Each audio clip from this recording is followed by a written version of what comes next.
What's going on, everybody? Welcome back to TTB Ravens Media, bringing Ravens content every single day. In this video, I'm doing it as a live stream because, there's not a lot of Ravens information that's coming out that's new. And so, I kind of want this to be a kind of an audience-driven sort of live stream because, there's a lot of things going on with the Ravens, and making an individual video, I feel like I've made videos on all the topics 40 times in a row. And I kind of want to give a different perspective on it. So I'd love to hear your guys' takes. I titled it, let's talk about Greg Roman, because that's obviously the biggest thing that we're talking about with the Ravens. We're talking about Greg Roman. We're talking about Lamar Jackson, the injury, whatever, that's going on. How you doing, Death to Beta? What's going on? How you doing, Carly? Adam, how you doing? Because there's just a lot of things going on with the Ravens that we've talked about before, but I just want to come on here and, talk maybe for like half an hour, I think would be the tops I'm going to be on here. But, if you guys are watching this in post, this will be a pretty watchable. It's not going to be like some crazy long live stream or anything like that. But, Greg Roman, man, just gets me so fired up, gets me so angry, because he just goes out there and it's like, he says all of these things, and Harbaugh says all these things. There was a press conference, and Greg Roman was like, yeah, it's just like some little things that we need to fix in the red zone. I don't think that's true at all. I mean, unless you consider little things understanding how to call plays in the red zone. Because the third and short red zone offense by the Baltimore Ravens is atrocious. Somehow Greg Roman has not figured out how to utilize a QB sneak. He hasn't utilized how to gain short yardage situations. He has to rely on his running backs, or he has to rely on his quarterbacks to make a play with his legs. And it's okay to come out and shotgun in short yardage situations. I have no problem with that. 3rd and 1, 4th and 1, you can come out and shotgun if you have the right play calls. Teams that came out and shotgun on 3rd and 4th and short, the Bills do it very well. I think they're excellent at it. Why? Because Josh Allen's able to scramble, truck a guy over, get a yard, or he's able to hit somebody really quick in the flats because they have really good route runners over there in Buffalo, like a guy like Stephon Diggs, and they're able to boom, quick out, boom, quick slant. And they're able to get those first downs. I think the best scenario that you can look at is the Carolina Panthers when they had Cam Newton in his prime, 2015, 2016 Carolina Panthers. They come out in shotgun, and what do? They ran Cam Newton right up the middle. And he would just jump over every time, or he'd run through somebody. And that was able to work. Why? Because Cam Newton has that skill set. The Ravens don't have that. Lamar Jackson is not a pounded up the middle type of quarterback. He's not. That's not a skill set. It's not trying to body people. That's not Tyler Huntley's skill set. That is not any quarterback on the Ravens roster skill set. So, shotgun, can it work? Yes, if you have the right personnel. The Ravens don't have the personnel for shotgun on 3rd and short, for 3rd and 1, for 4th and 1. They need to stop doing that. The other aspect that they do is they try and get super cute whenever they're in these 3rd and short and 4th and short situations. And it's like, okay, why is your go-to read throwing it to Patrick Ricard?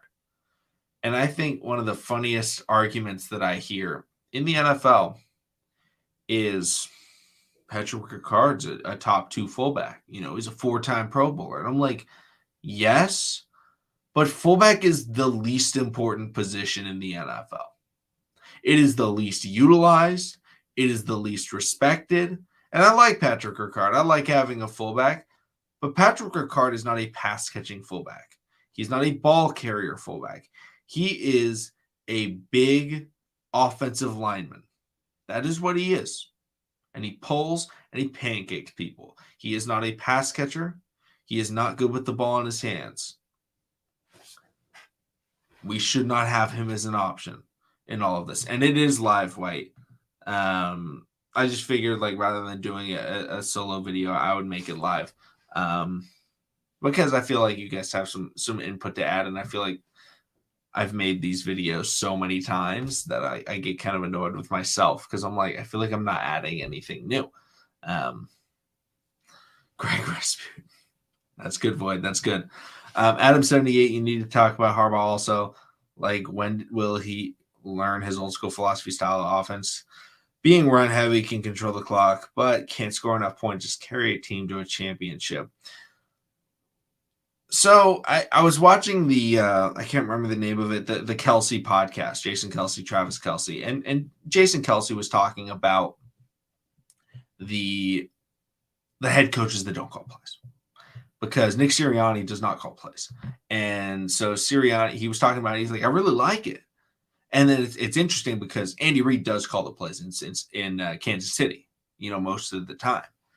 And it's like that their perspective is really interesting. They talk about how, when a coach isn't calling the plays, they're much more involved in the team. It's like, that's true. They do have to be more involved in the team. They have to be more, around everybody else. But at the same time, the problem with, I like when a head coach calls some plays in some critical situations. The problem is John Harbaugh can't call plays. There's some guys that don't call plays, but they could, right? That's not the situation in Baltimore. John Harbaugh would not be able to call defensive plays, and he would not be able to call offensive plays. He can't do it. And so there's so many situations where you feel like, maybe a coach gets mad at the OC or the quarterback or a wide receiver. They get mad at Greg Roman, or they get mad at Harbaugh. Harbaugh can't do anything if a player gets mad at him. If a player says, Coach, I need to be getting the ball more, there is nothing that Harbaugh can do other than saying, hey, Greg, this guy wants the ball more. And so instead they go to Greg Roman. What's the problem with that? What is the problem of them having to go to Greg Roman to say, I want the ball more, or hey, I want to do this? Yes, Greg Roman is not on the field. Greg Roman is up in the booth. Do you see the issue here? It is difficult to communicate with an offensive coordinator that is in the booth all the time when there is so much frustration from the Ravens players. It's one thing if you're, an offensive coordinator that people are really happy with or something like that, and you're like, okay, yeah. The quarterback can call you up on the phone and he can talk to you and say like, hey, coach, what, I'm kind of thinking we do this.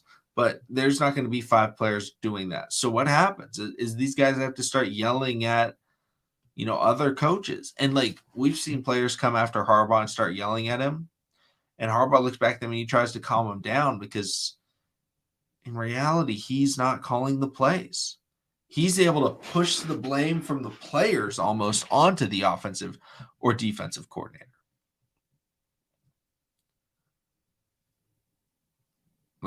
It's just there's just so many things wrong with Greg Roman that it's like you can't just pick one. You just have to look at Greg Roman and be like, oh yeah, he's terrible. And Rainmaker, I agree. We do need an offensive philosophy change. And I'm fine with it being a run-heavy offensive philosophy as long as it has it, because there's, the 49ers are a run-heavy team. The Cowboys are a run-heavy team. Packers are a run-heavy team. The Rams are a run-heavy team. There's really good football teams that are run-heavy. The Eagles, run-heavy team, best record in the NFL. But you know what they all have? They all have a passing game with legitimate concepts, and it's able to work. Yes, they do need to change the philosophy and the fact that they need to be able to have a passing game. And that's what the Joe Flacco Ravens, they did. They did have a passing game. Now, it wasn't the greatest passing game of all time. It wasn't the greatest show on turf. But you know what it was? It was run, hard play action, deep shot. And that kept the safeties back, and that allowed the running game to be more dominant. Being an explosive pass game with a run-heavy approach is very doable in the NFL. That is exactly what the Titans were when they had A.J. Brown. It was run with Derrick Henry, run with Derrick Henry, run with Derrick Henry. Linebackers step up, crosser to A.J. Brown, 70-yard touchdown. That's what their offense was, and it was able to be dominant. The Ravens do need I think a true number one wide receiver to take them to the next level, but at the same time, Greg, I think Rashad Bateman absolutely has the ability and can be a number one wide receiver. The problem is he is not being given the opportunity to even become a number one wide receiver.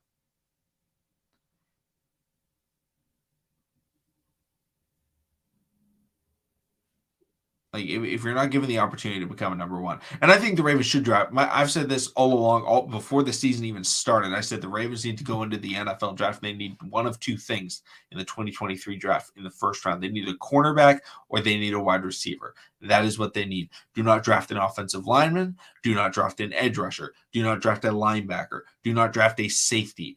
Do not draft a running back. Do not draft a quarterback. Do not draft a tight end. I don't care if Bijan Robinson, who I think is a top 5 player in this draft, is available. Do not draft him. You need a wide receiver or you need a cornerback. But the best player available strategy, it's what the Ravens do, and it's how they've had some success in the past, and they've been able to get some really decent players, but it's also left them with some serious concerns and holes in their scheme, in their philosophy, in their, success has been because they go years without drafting the positions of need. I mean, when Flacco was the quarterback last, 4 years, we were like, where's a wide receiver for him? We were looking for one. And we were drafting at like the 3rd, 4th round. And it was like, okay, yeah, but also we don't need that. That's not what we need. I'm sorry, we don't need Michael Campanaro. We need an elite guy. A lot of people, including myself, were calling for Diggs. Obviously, this was before the podcast or anything like that. There's nobody that can vet that. But I love Diggs coming out in the draft. I wanted the Ravens to draft Diggs, but Ravens were like, no, let's wait. They always kept waiting, and they always kept signing these vets. And they're like, okay, well, we've signed 3 vets that have made a big impact, so it's fine. Those vets being Derek Mason, Anquan Bolden, and Steve Smith Sr. Having 3 good signings in 25 years should not be warrant to not have to draft a wide receiver early. And because they haven't had to draft wide receiver, they're not good at scouting it. And they drafted a number 1 pick on a wide receiver in Brashad Perriman. And first off, when the Ravens drafted Brashad Perriman, I said who? When they drafted Brashad Perriman, I was like, what? And I wasn't scouting at that point. I wasn't doing anything crazy, but I would be reading pre-draft, rankings, reading mock drafts. And I was like, why would the Ravens draft Brashad Perriman? And then it's like, oh, well, he ran a 4.2, 4.25 40, 4.26 40, 4.27, something like that at his pro day. And it was like, okay. But why is that the guy? Because the Ravens don't know how to scout wide receiver. They don't. Especially under John Harbaugh. Why? Because John Harbaugh says, okay, offensive coordinator, what do you want? But John Harbaugh doesn't pick the offensive coordinators that know what they want, that know the exact, because there's guys that know what they want, right? You look at the Minnesota Vikings when they went into the 2020 draft. What did they want? They wanted Justin Jefferson. And they celebrated when Jalen Reagor went to the Philadelphia Eagles. They were like, there's no way that just happened. Why? Because they knew what they wanted. The Ravens at the wide receiver position feels like they don't know what they want. And it feels like they just kind of wait, and then whatever guy's kind of available, they draft him. Sometimes you need to be bold. Sometimes you need to make a trade for a wide receiver. Sometimes you need to trade up for a wide receiver, whatever it is. Sometimes you need to spend some money on a wide receiver. Instead, they typically do none of them, and they say, hey, maybe a guy falls to us. And sometimes you need to overdraft a guy, right? Sometimes there's a guy that maybe he could be available early second, but you're picking 28. Pick a wide receiver. And I don't think we need to trade up and take Jalen Hyatt. I feel like he could be a second or he could be a 3rd round guy, but maybe could be an option. We'll see. And it's like, and right when we always advance the passing game, we always take a step back. Right when we got Bateman, it was like, okay, And then like we trade away Hollywood and don't replace him. And it's like, dude, okay, Bateman and Hollywood want to have very different games. And we're still trying to run the exact same scheme. Bateman runs the exact same routes that Hollywood ran. And they're almost opposite players. Hollywood being a speed, very quick, deep threat that has like really good like they both have decent route running skills, but they're used as like straight line speed guys. Hollywood's a straight line speed guy. Bateman is not. Oh, I like Boot from LSU. I think Boot's sick. I like him. I think he's like projected second or third round. I want to say maybe even fourth round. But I'm going to be starting my scouting process very soon. I'm part of Play Action Football. We're going to be putting out a ton of scouting reports, so make sure to go follow over there. Myself and Matt, we're going to be doing a ton of stuff on quarterbacks, wide receivers, corners, all the positions. We're going to be talking about probably not offensive line, maybe a little bit of offensive line, but more skill positions. And Tanya, I agree. The problem is how many years in the Baltimore Ravens history have the Ravens said we need to make wide receiver a big priority this offseason? I would argue every year. There's a chance that every year in the Ravens history, they've gone into the offseason being like, man, we really need a wide receiver. Because the Ravens have never had an elite wide receiver. They've had an elite pass catcher. They've had two elite pass catchers, I would argue. They've had Shannon Sharp and they've had Mark Andrews. Those are the only two elite pass catchers. I don't think Todd Heap was ever elite as a pass catcher. I think he was an elite tight end, but I don't think he was an elite pass catcher. As a number one focus, no. It's kind of crazy that, our entire history of an organization, we haven't been able to get a single player. And Steve Smith, I don't think Steve Smith was elite. At the time that we got him, he wasn't elite anymore. Obviously, prime Steve Smith, elite. Anquan Bolden in the playoffs in 2011 was obviously elite. But when you were looking at the pass catchers in those years, they were not top 10. They weren't top 10. It was like, oh yeah, the Ravens got a decent number one. Having a decent number one is not having an elite number one. You could argue Torrey Smith was an elite deep threat, but not an elite, overall pass catcher. Mike Wallace, I like Mike Wallace on the Ravens. He was decent, but it's just like.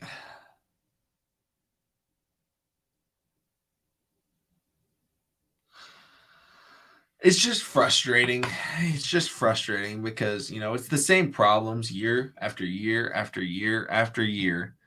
And Tanya, thank you. If you guys want to hit the like button, it does help out. It does help out the stream. But like the Ravens issues go so much. Oh my gosh. Remember Jeremy Maclin? I do remember Jeremy Maclin. I remember having to watch it. Eagles highlights of Jeremy Maclin. And it's like, that's what we have to get excited about because it's like the same philosophy. And it's like, okay, yeah, the Ravens are going to be in contention for playoff wins every year. Every year. The problem is you need to get out of that contention for playoff wins and start going into contention for winning the Super Bowl. Those are two very different things. The Titans every year are in contention for playoff wins. They can get a win. They are never Super Bowl contenders. Never. The Seattle Seahawks for the last 5 years have always been, hey, maybe they can win a game in the playoffs, but they've never been contenders. Nobody looked at the Seahawks and been like, oh, yeah, this is the team outside of Seahawks fans. Everyone looked at that team and said, you know what this team is? They're going to probably be a wild card. They could win their division. It's not a great division most years, but they could win it, but they're going to probably get bounced in the first round. That was the Seahawks. That was the Cowboys. You have to turn into a team that has a system and a philosophy and everything that the elite teams in the NFL have that are elite contenders. They have identity, they have philosophy, and they have just basic football pieces. They have a wide receiver. they can get open. They have a running back that's reliable. They don't have to be the greatest running back in the NFL. Clyde Edwards-Helaire isn't a great running back. Pacheco isn't a great running back. McKinnon's not a great running back. But the Chiefs can rely on those guys to run the ball. Singletary's not a great running back, but he's reliable. He can get you some plays. The Ravens do everything right except for get themselves a wide receiver that can get open. They've never had one.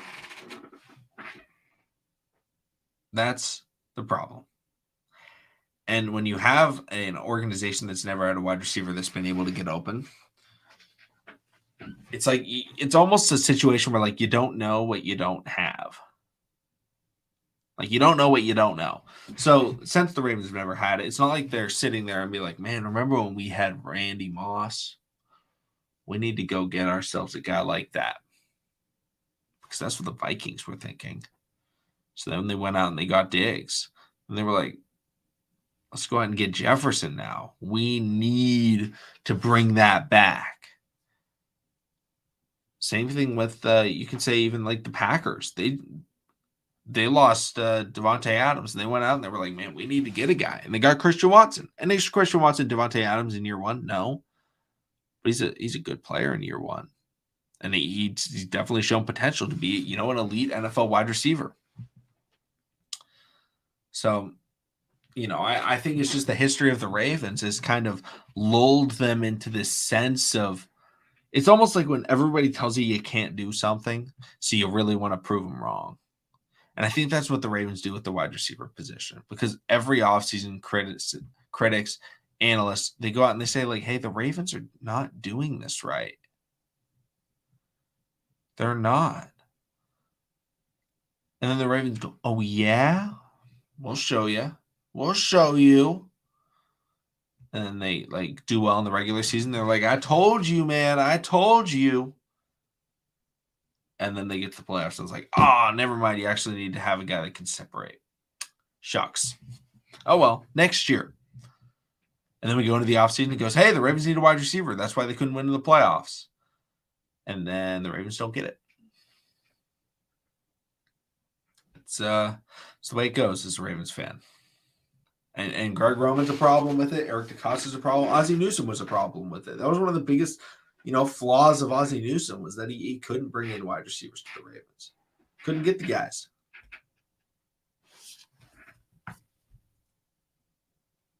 But, we'll see. We'll see what they do. But that's about all I got, for tonight. I didn't want this to be a long live stream. I just kind of wanted this to be like, kind of video format, but in the form of a live stream so I could get your guys' instant feedback. I like to do these every once in a while, especially in the off season. But like, I just didn't want to come out here and make another video being like, Greg Roman comments on Lamar Jackson and the red zone offense saying that. I'm like, I talk about that every week. At least, doing it on live stream makes it a little bit easier because I get your guys' opinion and I can talk about that. And I think it adds a little bit of flavor when there's not a lot of things going on with Baltimore. In the offseason, there's, scouting and things like that. But regular season in between weeks is basically injury updates and talking about coaches and player performances. But everybody, thank you so much for watching. Subscribe for Daily Ravens content, and I'll see all of you again tomorrow.